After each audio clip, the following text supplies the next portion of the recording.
नमस्कार दोस्तों, जय श्री राम। मुद्दा गंभीर है और गंभीर क्यों है कि जब कोई मैग्सेसे अवार्डधारी पत्रकार चीन से बनते बिगड़ते संबंधों पे जब ऐप बैन हुए तो यह सवाल पूछने को कहे कि आपने डाटा सिक्योरिटी का बहाना लेकर के क्यों बैन किया, नहीं बैन करना चाहिए, या अगर डाटा सिक्योरिटी पहले से आपको लगता है थ्रेट था तो पहले बैन होना चाहिए। इस चीज को समझने की जरूरत है। कितनी शानदार तरीके से इस बंदे ने चीज को मैनिपुलेट कर दी। हमारे स्मार्टफोन से चीनी ऐप गायब हो जाते हैं। बहुत से ऐप का नाम बैन होने के बाद कई लोगों को पता चलता है। ये भी था, बैन करने का कारण यह है कि चीन इनके जरिए हमारा डेटा चुरा रहा है।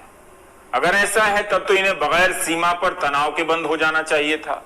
अगर सीमा पर तनाव ना हो तो क्या चीनी कंपनी को इजाजत दी जा सकती है कि वो ऐप? समझ लीजिए, रवीश कुमार मेरा पड़ोसी है दोस्तों, मेरे और उसके बीच लेन देन है, लेकिन अब रवीश कुमार जानबूझ करके मेरे बाउंड्री को टच करता है और मेरे बाउंड्री में जबरदस्ती इन करने की कोशिश करता है।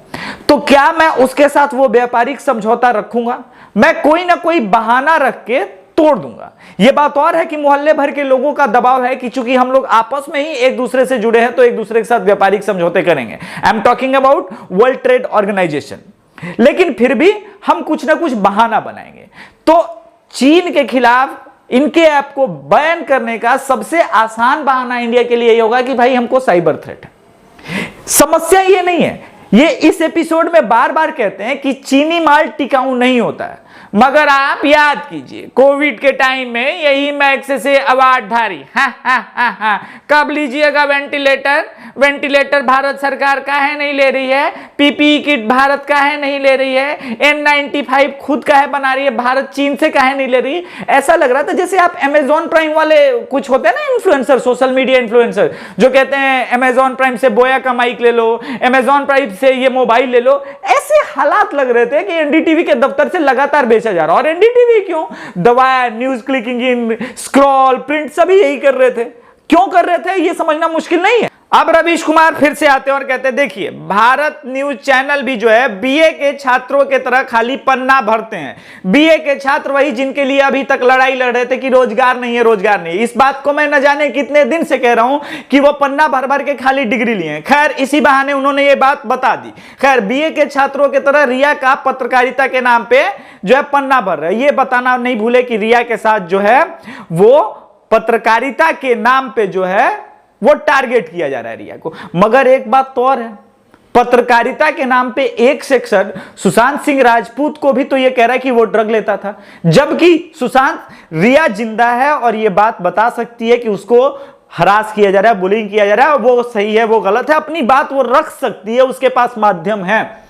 सुशांत सिंह राजपूत और उसके परिवार पे जो एक मीडिया का सेक्शन इल्जाम लगा रहा है, मैं तमाम वामपंथी मीडिया के बारे में बोल रहा हूं, उसको जस्टिफाई करने के लिए सुशांत जीवित ही नहीं है। या जो रिया चक्रवर्ती ही सुशांत सिंह राजपूत के ऊपर इल्जाम लगा रही है, उसके परिवार के ऊपर इल्जाम लगा रही है, उसको जस्टिफाई करने के लिए सुशांत सिंह राजपूत अब जीवित नहीं है। यह होता है किसी के मृत्यु का अपमान करना। तो क्या अंतर रह जाता है लेफ्ट की पत्रकारिता में या किसी और पत्रकारिता में? इस बात के लिए अगर आपको मैग्सेसे अवार्ड मिलता है तो यह मैग्सेसे अवार्ड आपको मुबारक हो। अगर यही आपकी नजर में नया भारत पुराने भारत का अंतर है तो यह भारत भी आपको मुबारक हो। मेरा भारत मैं अपने पास रख लेता हूं। अब आते हैं अल्ट न्यूज के ऊपर। हर दूसरे तीसरे एपिसोड में मैग्सेसे अवार्डधारी बताना नहीं भूलते हैं कि यह देखिए अल्ट न्यूज ने फलाना न्यूज चैनल को एक्सपोज कर दिया। अल्ट न्यूज का फैक्ट चेक देखिए, अल्ट न्यूज का ये देखिए, फलाना ढिमकाना। मगर रवीश कुमार ने अल्ट न्यूज के को फाउंडर मोहम्मद जुबीर वाले केस पे पट्टी बांधी। ये बताना जरूरी नहीं समझा कि अल्ट न्यूज का को फाउंडर पे पॉस्को के तहत केस दर्ज हुआ है। किस बात का? कि एक माइनर लड़की के जो है डिटेल्स सार्वजनिक किए। हो ये रहा था कि ट्विटर पे को फाउंडर जुबीर के साथ एक पिता की बातें हो रही थी, किसी बात पे वैचारिक मतभेद था। उसके बाद जुबीर ने क्या किया कि उसकी पुत्री के सारे डिटेल सार्वजनिक कर दी। ये कोई नई बात नहीं है। ऑफ इंडिया न्यूज के सीईओ के डॉटर के जो सारे डिटेल्स हैं वो ऑलरेडी प्रतीक सिन्हा भी बता चुका है। इस तरह की घटिया पत्रकारिता और फैक्ट चेकिंग के बहाने आप समझते हैं किसी के प्राइवेसी कंसर्न होते हैं, और इसी एपिसोड में रवीश कुमार अपने प्राइवेसी कंसर्न के बारे में बार बार बता रहे हैं कि प्राइवेसी कंसर्न है तो इतना चीज तो होना चाहिए चाइनीज ऐप रिमूव करने के बारे में। तो आप यह समझिए कि प्राइवेसी, डाटा प्राइवेसी पे पहले भी रवीश कुमार कई एपिसोड कर चुके हैं। सोशल मीडिया पे कई लोग अपनी जानकारियों को प्राइवेसी मोड में रखते हैं, उसके कई कारण हो सकते हैं।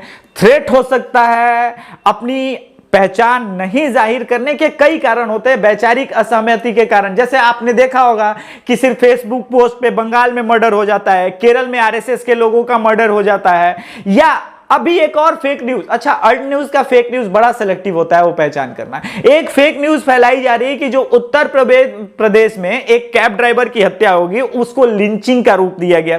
उत्तर प्रदेश की पुलिस ने स्पष्ट कर दिया ऐसा कुछ नहीं। अच्छा, उस न्यूज में जो है, एक लिंचिंग वाले न्यूज में जय श्री राम को भी अंदर डाल दिया गया ताकि जो है दो समुदाय के बीच भावनाएं भड़के, और जय श्री राम के मुद्दे तक को जब डाला गया तो अल्ट न्यूज जैसा अगर वो फैक्ट चेक बढ़िया ढंग से सबका करता है तो ये होना चाहिए था ना कि वो फैक्ट चेक करे और बताए कि नहीं नहीं नहीं नहीं ये गलत बात है।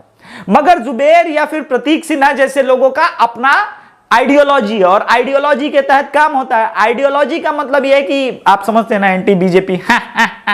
इसीलिए रवीश कुमार हर दूसरे तीसरे चौथे एपिसोड में कहते हैं ये देखो अल्ट न्यूज ने एक्सपोज कर दिया।